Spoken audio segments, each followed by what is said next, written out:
함께 이렇게 인사했으면 좋겠습니다. 참 잘 오셨습니다. 참 잘 오셨습니다. 알겠습니다. 주님의 사랑으로 축복하고 사랑하고 축복합니다. 주님의 사랑으로 사랑하고 축복합니다. 아멘. 아멘. 여러분, 이 세상에 완벽한 교회가 있을까요? 영국의 유명한 설교자 찰스 스폴전 목사님의 이야기입니다. 어느 날 한 청년이 목사님을 찾아왔어요. 그리고 고민을 털어놨어요. 목사님, 교회 사람들 때문에 상처를 너무 많이 받았어요. 사랑하라고, 서로 이해하라고 이렇게 얘기하는데 서로 사랑하지 못하고 서로 이해하지 못하고 그렇게 완벽한 교회가 없는 것 같아요. 그런 교회가 아닌 것 같아요. 이러면서 이제 이분이 이렇게, 스포전 목사님이 이렇게 대답했습니다. 나도 아직 그런 교회를 만나지 못했다네. 자네가 한번 찾아보게. 실망했던 이 청년이 돌아서려고 하는 거예요. 목사님이 한마디 더 했어요. 하지만 그런 교회를 찾더라도 절대 가지는 말게. 청년이 이해를 못한 거예요. 아니 목사님, 그런 교회를 찾으면 가야죠. 왜 가지 말라고 말씀하십니까? 라고 이야기했더니 목사님이, 자네가 그 교회를 들어가는 순간 그 교회는 더 이상 완벽한 교회가 되지 않는 거야. 여러분, 무슨 말인지 아시겠어요? 한편 우리를 돌아보게 하는 그런 말 아닙니까? 여러분, 세상에 완벽한 교회는 없습니다. 왜 완벽한 교회를 기대하십니까? 내 중심으로 교회를 세우려고 하다 보니까 나에게 맞는 교회, 내가 중심이 되니까 그렇게 완벽한 교회. 교회는요, 여러분, 우리 모두가 부족한 사람이기 때문에 완벽할 수가 없어요. 그런데 중요한 건 뭐냐면, 교회 분명히 문제가 있을 수 있습니다. 있느냐 없느냐가 중요한 게 아니라 문제가 분명히 생길 겁니다. 근데 그걸 어떻게 해결하느냐가 더 중요한 거죠. 그래서 오늘 우리가 이 말씀을 살펴보면서 초대교회 안에서 일어났던 그 문제, 그 갈등들, 그리고 그것을 믿음으로 극복하는 그런 모습들이 담겨있는 말씀인데, 여러분, 이 말씀을 통해서 우리가 받는 은혜가 있기를 원합니다. 여러분, 초대교회 하면 많은 사람들이 참 이상적인 교회다라고 생각을 합니다.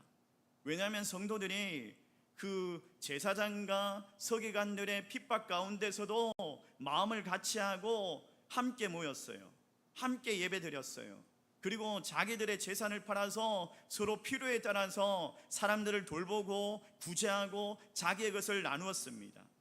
그래서 우리는요, 초대교회는 정말 이상적인 교회다라고 말을 합니다. 서로 사랑하고 서로 하나 되는 교회. 그런데 이 초대교회도 갈등이 있었어요. 이런 초대교회도 이상적이다라고 생각했던 이런 초대교회도 갈등이 있었어요. 놀랍게도 이 초대교회에 서로 다른 배경의 사람들이 함께 모이기 시작합니다. 예루살렘의 그 유대 땅에 살았던 히브리파 유대인들과 여러 지역에 흩어져서 살았던 헬라파 유대인들이 모인 거예요. 그들은 같은 하나님을 믿었고 같은 예수님을 믿었지만 그들의 언어와 그들의 문화와 그들의 생활 습관과 살아온 환경이 달랐던 거예요. 여러분, 이게 우리 교회의 현실이지 않습니까? 교회는요, 나와 똑같은 사람들, 비슷한 사람들, 생각이 같은 사람들이 모이는 곳이 아니더라는 거예요. 서로 다른 사람들이 함께 모여서 함께 하나님을 섬겨나가는 그런 곳이죠. 교회의 아름다움은 모든 사람이 똑같아서가 아니라 서로 다른 사람들이 그렇게 모여서 그리스도 안에서 하나됨을 이루어가는 그것을 통해서 신앙과 믿음이 있기 때문이죠. 근데 그곳에도 갈등이 생겼어요. 교회가 구제하기 시작합니다. 헬라파 가부들이 소외되었습니다. 그러면서 불만이 제기됩니다. 처음에는 작은 오해와 갈등이었는데 이게 나중에는 서운함이 쌓이면서 불신이 커지고 교회 공동체를 흔드는 갈등이 되어버린 거예요. 초대교회가 처음에는 제사장들과 서기관들이 야, 예수 믿는 걸 전하지 마 라고 하면서 외부에 박해가 있었어요. 외부에 박해가 있었는데 이건 크게 문제가 되지 않았어요. 오히려 더 한마음으로 모이고 오히려 더 예배하기를 힘쓰고 오히려 더 사람들이 다니는 그 길에서 전도하기 시작했어요. 근데 문제가 뭐냐면 교회 안에서 일어난 거예요.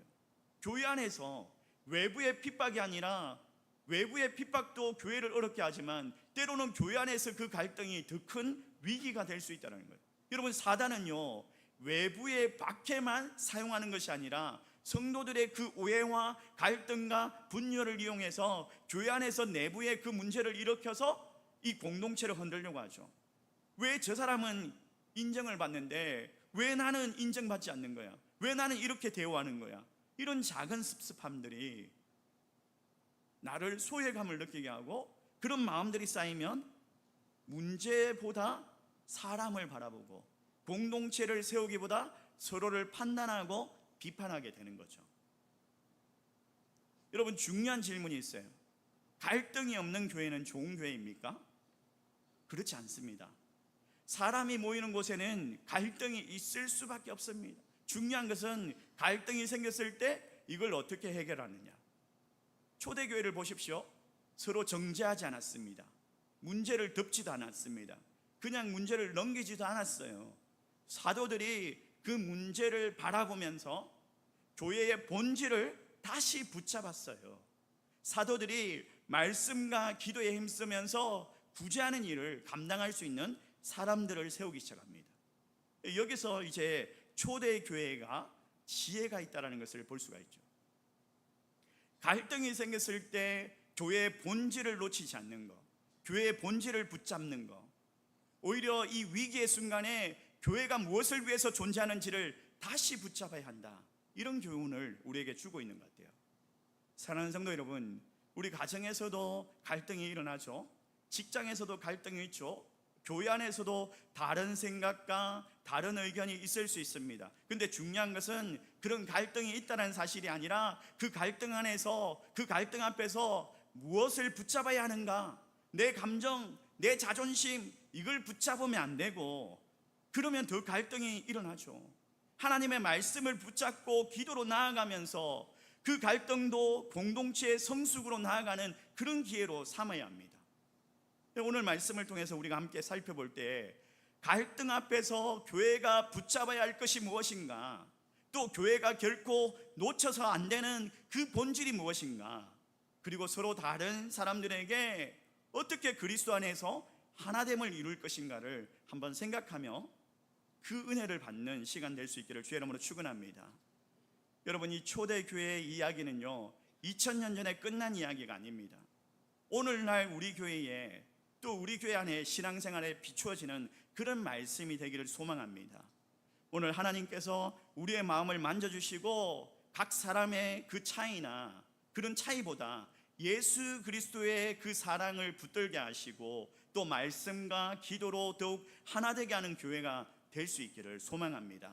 그래서 말씀을 통해서 하나님이 주시는 그 은혜를 누리는 복된 시간 되시기를 주님의 이름으로 축원합니다.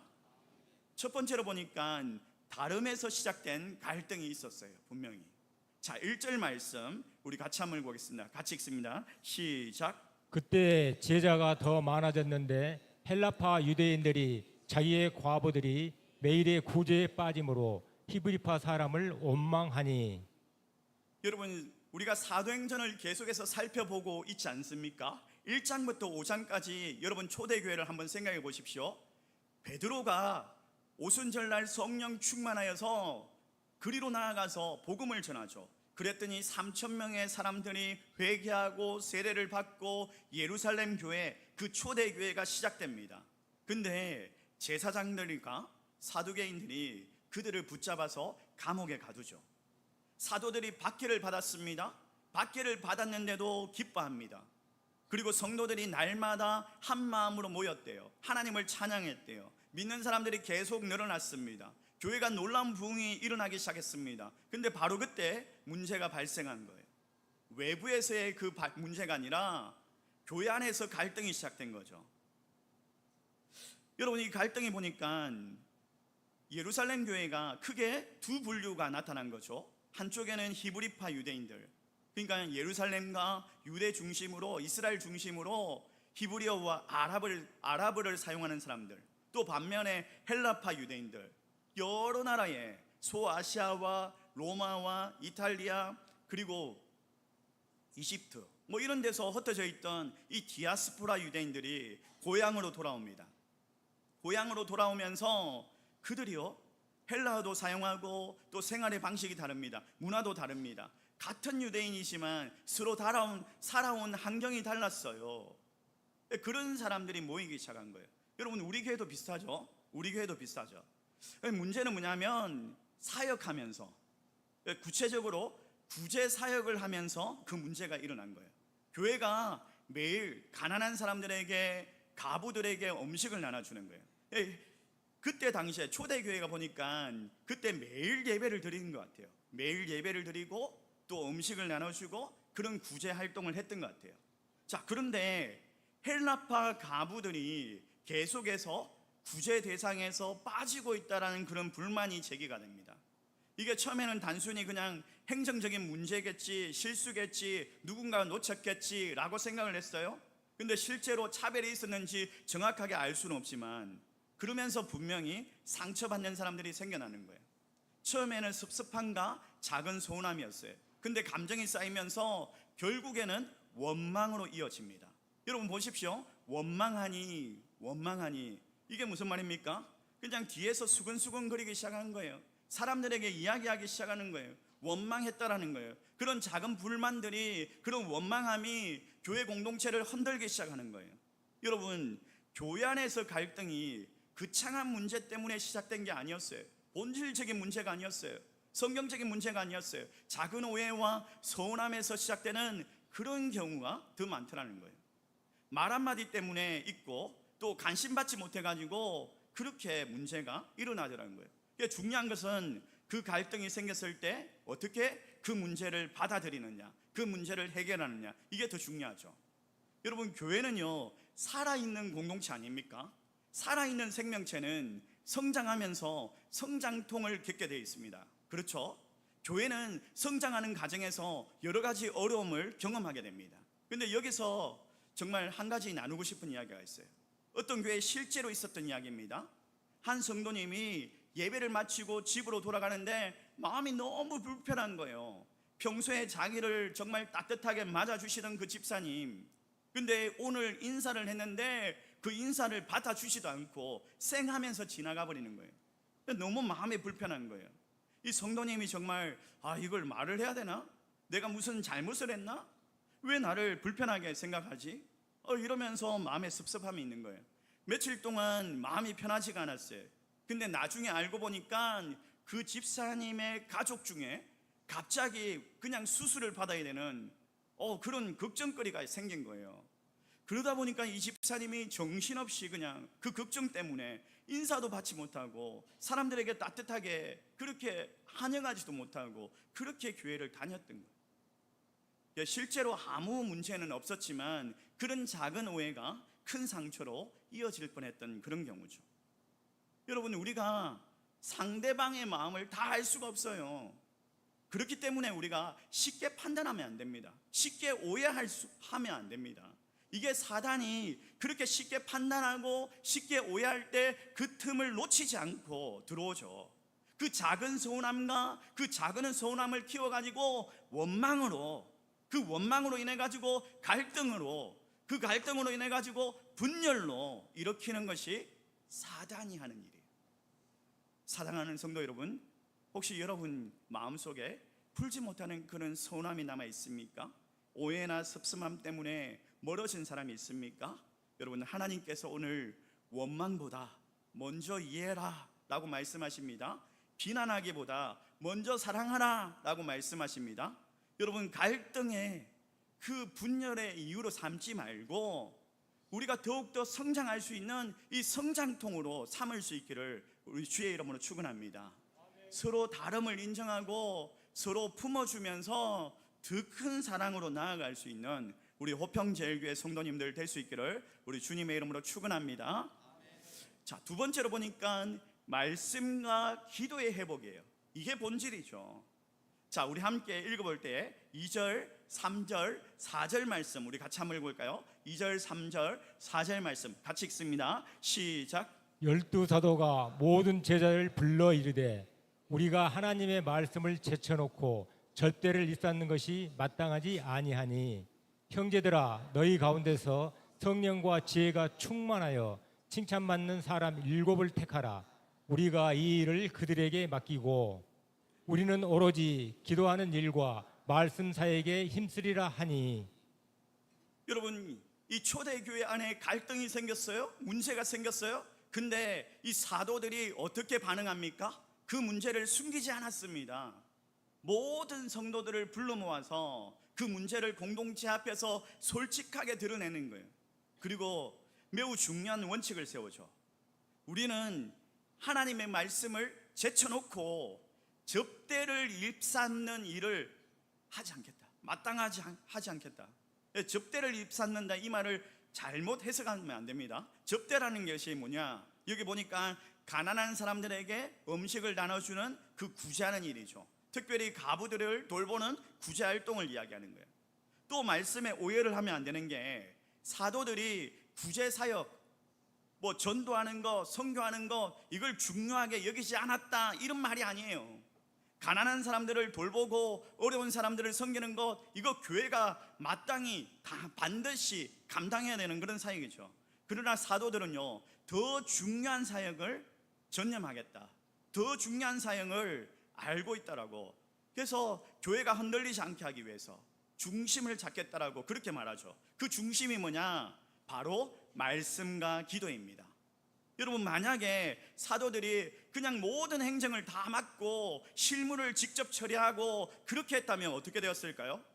그냥 눈앞에 있는 문제 때문에 해결할 수 없어가지고 그래가지고 영혼 살리는 그런 말씀 사역들이 약해질 수밖에 없겠죠.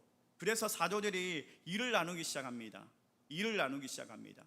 모든 일을 혼자 감당할 수 없기 때문에 구제와 행정을 담당할 수 있는 사람들을 세우고 그리고 그 일들을 맡깁니다. 그리고 사도들은요 말씀과 기도에 집중하기 시작합니다. 여러분, 우리는요 교회의 중요한 원리를 배웁니다. 여기서 교회는요 단순히 봉사단체가 아니에요.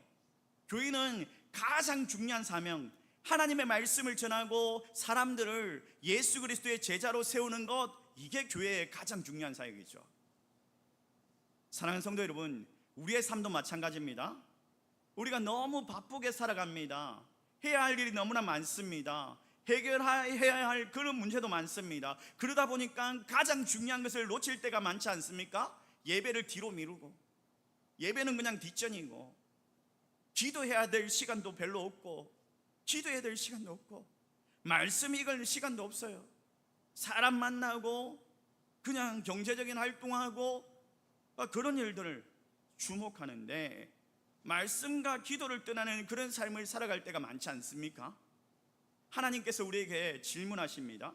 너는 지금 무엇을 가장 중요하게 생각하고 있느냐? 여러분, 우리가 본질을 붙들어야 되지 않겠습니까? 이 초대교회가 그런 문제들 앞에서, 그런 갈등 앞에서 본질을 다시 붙잡았어요. 우리도 말씀과 기도의 자리로 다시 회복하고 돌아가야 합니다. 예배의 자리로 돌아가야 합니다.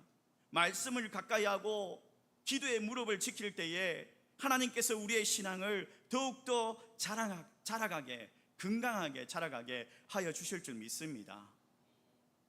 세 번째로 보니까 오늘 본문에서 성숙한 일꾼을 세웠어요. 성숙한 일꾼을 세웁니다.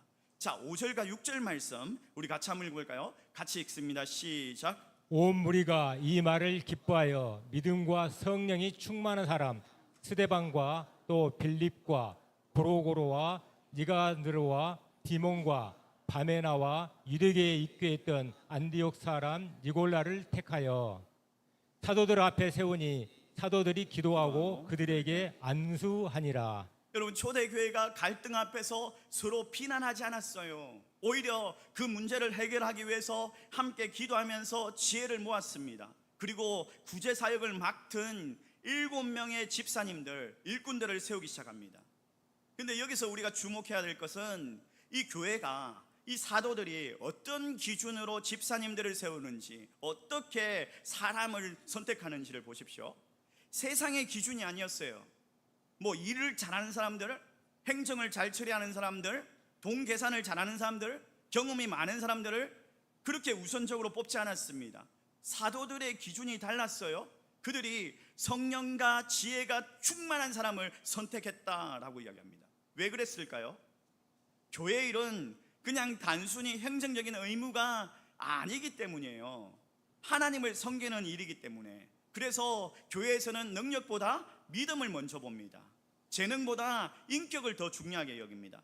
또 우리가 하나 중요하게 주목해야 될 것은, 여러분 선택된 7 집사님들의 이름을 한번 보십시오. 뭐라고 되어 있습니까? 스데반, 빌립, 브루고로 이러면서 디몬, 바네바, 모두가 헬라식 이름이에요. 헬라식 이름. 이게 중요한 의미가 있어요. 불만을 제기했던 사람들이 누구입니까? 헬라파 유대인들이죠. 그런 헬라파 가부들이죠.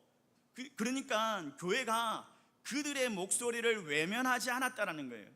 아마도 대부분이 그게 유대파 유대인들일 텐데 헬라파 유대인들의 그 목소리를 외면하지 않았다는 거예요. 히브리파 그 유대인들이 다수일 텐데 그런 소수의 그 의견도 다 받아들였다는 거예요.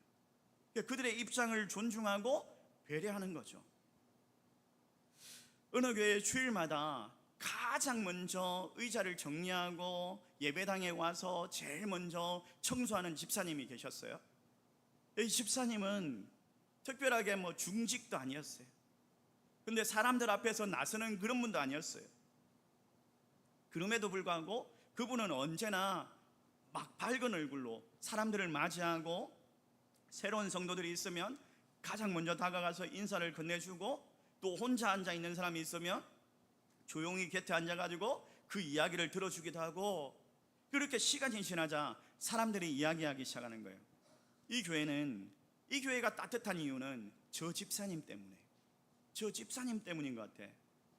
여러분 놀라운 것은 그 집사님이 특별하게 중직을 맡고 있거나 양육 훈련을 하거나 특별한 프로그램을 진행하거나 이런 분이 아니라는 거예요. 그저 자기 자리에서 사랑으로 섬기고 그렇게 섬겼을 뿐인데, 그 작은 섬김이 그 공동체를 따뜻하게 하고 변화시키더라는 거예요. 여러분들이 그런 성도님들, 그런 집사님들이 될 수 있기를 주의 이름으로 축원합니다. 초대교회가 7 집사님들도 마찬가지였죠. 그들이 단순히 행정을 담당하는 사람들이 아니었어요.